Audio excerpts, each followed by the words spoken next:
ገበሬዎች አሸሜ እንኳን ለዛሬ እግዚአብሔር ያደረሳችሁ። በመስመር ነው እየዘራችሁ አለ።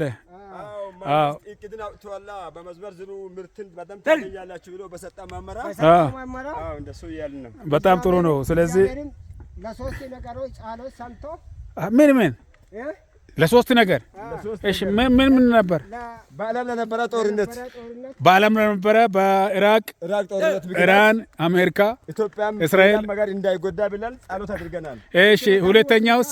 ሁለተኛ ደግሞ ስለ ዝናብ አይደል? ሶስተኛ ዝናብ። ሁለተኛ ደግሞ ስለ ደቡብ አፍሪካ ጁን 30 እያሉ ስላስቸገሩ እግዚአብሔር እንኳን አሁን ረፍ ሰጥተዋል። ልጆቹም አሁን ምንም ችግር የለም ሰላም እያሉ ነው። እግዚአብሔር ጸሎትን ሰምተዋል ብለን እኛም በጣም ደስ ብሎናል። እግዚአብሔር አምላክ ይባረክ።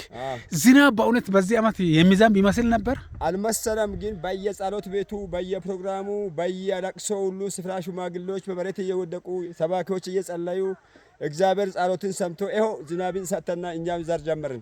15 ቀን ሆኗል እንግዲህ። ስለዚህ እኛም ደግሞ በሆሳዕና በእነዚህ አይነት ነገር ጸሎት አደረገን። በሶስተኛ ቀን ዝናብ ጨመረ። የሁሉንም ጸሎት እግዚአብሔር ሰማ። ስለሰማው ይመስገን። ክብር ለእግዚአብሔር ይሁን እና ሌላ ደግሞ እናንተ ገበሬዎች እግዚአብሔር እንግዲህ እያስተማረ ነው። ገበሬውም ከአስራት ቢሰጥ ነጋዴውም ከአስራት ቢሰጥ ሐምሌን ይመስል ነበር። የኛ ችግር ነው። ሰው ሁሉ የእግዚአብሔርን ስርዓት ቢያሞላማ ይህ አይነት አይመጣም ነበር። ስለዚህ ካሁን በኋላ ምን እንዲሆኑ ይፈልጋሉ? ሰው ከዘራው ካገኘ ሁሉ መጽሐፍ ቅዱስም ከምታገኙ ሁሉ አስራት ክፈሉ ይላልና መክፈል ነው። ሰው ሁሉ ዘንድሮ ንስሐ ገብቷል። እንከፍላለን፣ ዝናብ ይሰጣን እግዚአብሔር በድላለ ብሎ ስለገቡ ሰው ሳይሰጥ የሚቀር አይመስልም። ግን የሰው ልብ ምናልባት ተንኮለኛ ስለሆነ ምን እንደምን አናውቅም። ከዚህ ለዚህ ዝናብ ሲጸልዩ እኮ በድለናል። ስለዚህ ነው ዝናብ የተከለከለው። ስለዚህ እግዚአብሔር ዝናብ እንዲሰጥ እንፈልጋለን ብሎ ብዙ ጸሎት ነው የነበረው።